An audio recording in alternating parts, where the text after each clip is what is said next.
Selamat datang kembali. Oke, kali ini kita akan coba bahas lebih dalam satu metode berpikir nih dari Yunani kuno, tapi katanya dampaknya masih kuat banget. Kita ngomongin metode Sokrates. Ini berdasarkan pandangan dari buku Yayan Sopian ya.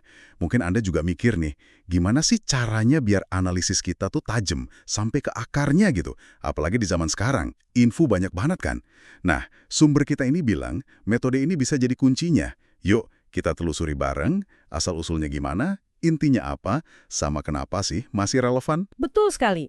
Yang menarik itu Yayan Sopian di bukunya nekenin bukan cuma sejarahnya aja ya, tapi lebih ke gimana dialog kritis model Sokrates ini jadi fondasi penting gitu buat mikir jernih. Apalagi ya itu tadi, di era sekarang yang banyak banget klaim simpang siur. Jadi ini bukan cuma pelajaran filsafat kuno, tapi lebih kayak alat bantu berpikir yang praktis. Bisa Anda pakai sehari-hari buat bedah gagasan. Oke, kita mulai dari orangnya dulu deh. Sokrates, dia kan hidup di Athena abad kelima sebelum Masehi. Uniknya, dia tuh nggak nulis apa-apa. Tapi kayak yang digambarin Sofian, dia tuh ya keliling aja di tempat umum, pasar, gimnasium, terus ngajak ngobrol siapa aja gitu. Dari pejabat sampai seniman. Nanyanya tuh tajem-tajem.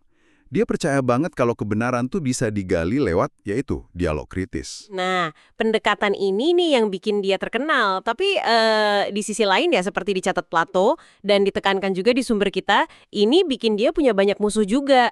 Karena dia maksa orang buat mempertanyakan lagi hal-hal yang udah dianggap pasti benar. Dan proses itu kan nggak selalu enak ya buat sebagian orang.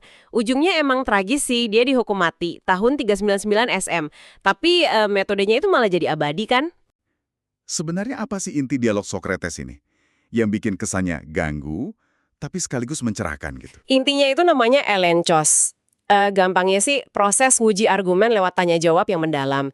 Yayan Sopian itu menyoroti kalau tujuan Sokrates itu bukan ngasih jawaban akhir. Beda ya, dia lebih mau ngebantu lawan bicaranya biar sadar sendiri. Oh, ada kontradiksi nih di omongan saya, atau ada yang lemah nih argumennya. Kuncinya ada di prinsip dia yang terkenal itu. Saya tahu bahwa saya tidak tahu. Hmm. Pengakuan ini menurut Sopian justru jadi gerbangnya, gerbang menuju pemahaman yang sebenarnya. Sokrates bahkan nyebut dirinya pengebuk kebodohan. Agak keras ya kedengarannya. Iya juga ya. Dan cara kerjanya itu seringnya nantang asumsi kan. Misalnya nih, ada orang bilang, keadilan itu X. Nah, Sokrates bakal mulai nanya, oh ya, kalau dalam situasi Y gimana? Kalau kejadiannya Z masih berlaku nggak? Sofyan ngasih gambaran gimana pertanyaan berlapis kayak gini, maksa orang buat definisi ulang konsep mereka. Jadi lebih jelas gitu. Kadang dia juga pakai ironi kan, pura-pura setuju atau kayak nggak ngerti gitu biar mancing lawannya mikir lebih jauh. Betul, tapi penting banget dicatat nih, tujuannya itu bukan buat bikin malu orang atau ngerendahin, sama sekali bukan. Tujuannya lebih ke memicu refleksi, biar orang mikir lagi. Fokusnya itu ngidentifikasi asumsi yang tersembunyi, terus memperjelas definisi, nguji konsisten nggak sih logikanya, sama biar diskusinya terbuka. Dan lebih jauh lagi nih, Sopian juga ngaitin ini ke dimensi etis atau moral. Buat Sokrates, mikir jernih itu ya nggak bisa dipisahin dari usaha buat hidup baik dan benar. Jadi filsafat itu bukan cuma latihan otak, tapi jalan menuju kebijaksanaan praktis. Gitu. Oke. Jadi kalau kita coba terapin prinsip ini, kayak yang diulas di sumber kita, sejatinya ini kayak ngelatih otot berpikir kritis kita ya. Jadi lebih bisa milah argumen, ngelihat masalah dari banyak sisi, dan nggak gampang percaya gitu aja sama klaim orang. Tepat sekali. Ini soal gimana kita bisa melampaui pemahaman yang di permukaan aja.